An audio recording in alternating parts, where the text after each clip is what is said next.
नमस्कार मित्रों, आप सभी को अपने चैनल पिंगल कृष्णो छायानंदन में स्वागत है। तो मित्रों, मैं आपको गजेंद्र की मोक्ष की कहानी सुनाने वाली हूँ। तो मित्रों, अति प्राचीन काल की बात है। द्रविड़ देश में एक पांड्यवंशी राजा राज्य करते थे।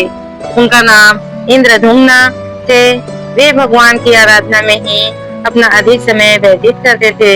यद्यपि उनके राज्य में सर्वत्र सुख शांति थी। प्रजा प्रत्येक रीति से संतुष्ट थी तथा राजा प्रद्युम्न अपना समय राज कार्य में कम ही दे पाते थे। वे कहते थे कि भगवान विष्णु ही मेरे राज्य की व्यवस्था करते हैं, अतः वे अपने इष्ट परम प्रभु की उपासना में ही हमेशा दज्जित रहते थे। राजा इंद्रद्युम्न के मन में आराध्य आराधना की लालसा बढ़ती ही गई। इस कारण वे राज्य का त्याग कर मलय पर्वत पर रहने लगे। उनका वेश तपस्वी जैसे था। सिर के बाल बढ़कर जटा के रूप में हो गए थे। वे निरंतर ब्रह्म ब्रह्मा परमात्मा की आराधना में लीन रहते थे। उनके मन और प्राण भी श्री विष्णु के चरण कमलों में हमेशा बने रहते थे। ये उन्होंने जगत की कोई वस्तु नहीं सुहाती थी।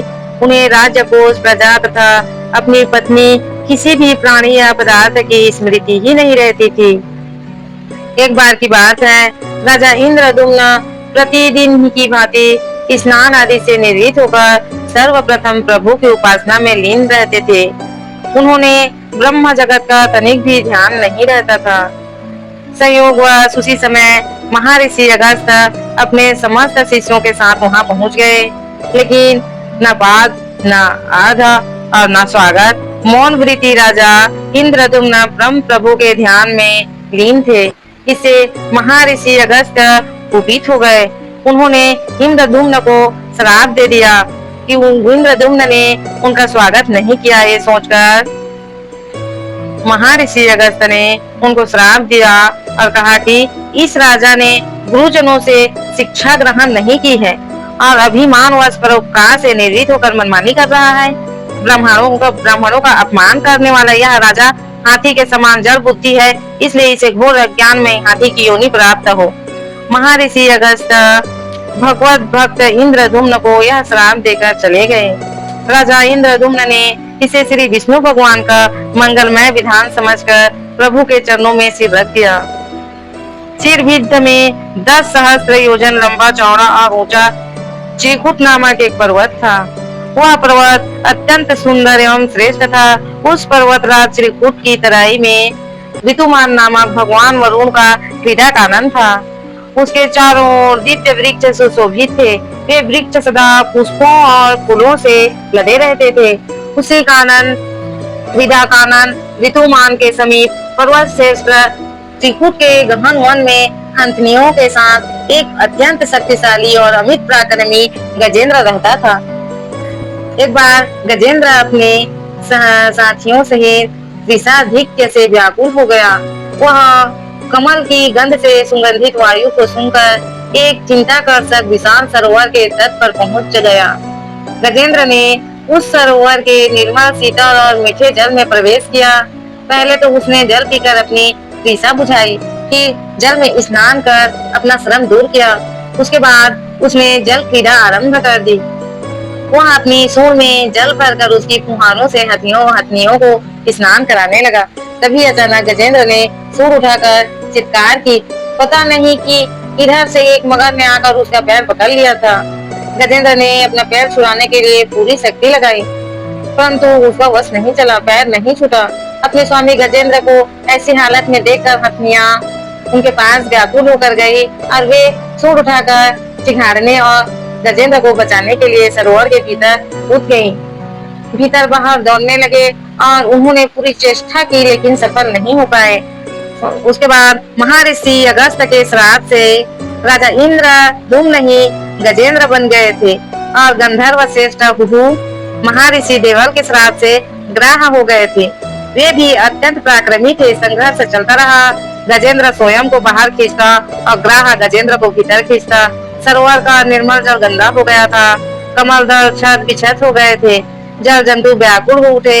गजेंद्र और ग्राह का संघर्ष 1 सहस्त्र वर्ष तक चलता रहा। दोनों जीवित रहे। यह दृश्य देखकर देवगण चकित हो गए।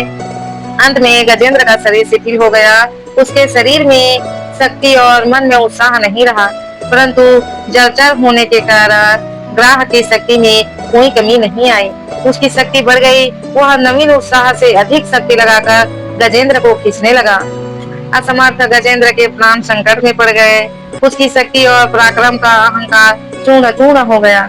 वह पूर्णतः निराश हो गया, किंतु पूर्व जन्म की निरंतर भगवत आराधना के फल स्वरूप उसे भगवत स्मृति हो गई। उसने सोचा कि मैं कराल काल के भय से चराचर प्राणियों के शरण सर्वसमर्थ प्रभु की शरण ग्रहण करता हूँ। इस निश्चय के साथ गजेंद्र मन को एकाग्र कर पूर्व जन्म में सीखे श्रेष्ठ स्त्रोत द्वारा परम प्रभु की स्तुति करने लगा। गजेंद्र की स्तुति सुनकर सर्व परमात्मा सर्वदेव रूप भगवान विष्णु प्रकट हो गए। गजेंद्र को पीड़ित देखकर भगवान विष्णु गरुड़ पर चढ़कर आए। शीघ्रता से उस सरोवर के तट पर पहुँचे।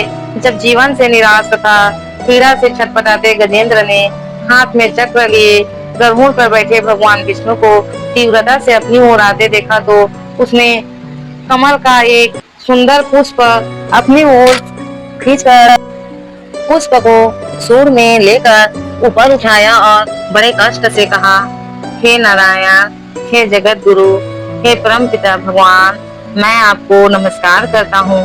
गजेंद्र को अत्यंत पीड़ा से पीड़ित देखकर भगवान विष्णु गरुड़ के पीठ से कूद पड़े और गजेंद्र के साथ ग्राह को भी सरोवर से बाहर खींच लाए और तुरंत अपने तीक्ष्ण चक्र से ग्राह का मुंह फाड़कर गजेंद्र को मुक्त कर दिया। ब्रह्मादि देवगण श्री हरि की प्रशंसा करते हुए उनके ऊपर सुमनों की वृष्टि करने लगे। सिद्ध और ऋषि महर्षि ब्रह्मा भगवान विष्णु का गुणगान करने लगे। ग्राह दिव्य शरीरधारी हो गया। वह शराब के कारण ग्राह बन गया था, जो कि वह अपने असली रूप में आ गया। उसने भगवान विष्णु के चरणों में सिर रखकर प्रणाम किया और भगवान विष्णु के गुणों की प्रशंसा करने लगा। भगवान विष्णु के मंगलमय वरद हस्त के स्पर्श से पाप मुक्त होकर अभिशप्त हुहु गंधर्व ने प्रभु की परिक्रमा की और उसने त्रैलोक्य वंदित चरण कमलों से प्रणाम कर अपने लोक चला गया। भगवान विष्णु ने गजेंद्र का उद्धार कर उसे अपना पार्षद बना दिया। गंधर्व, सिद्ध और देवगण उनकी लीला का गान करने लगे।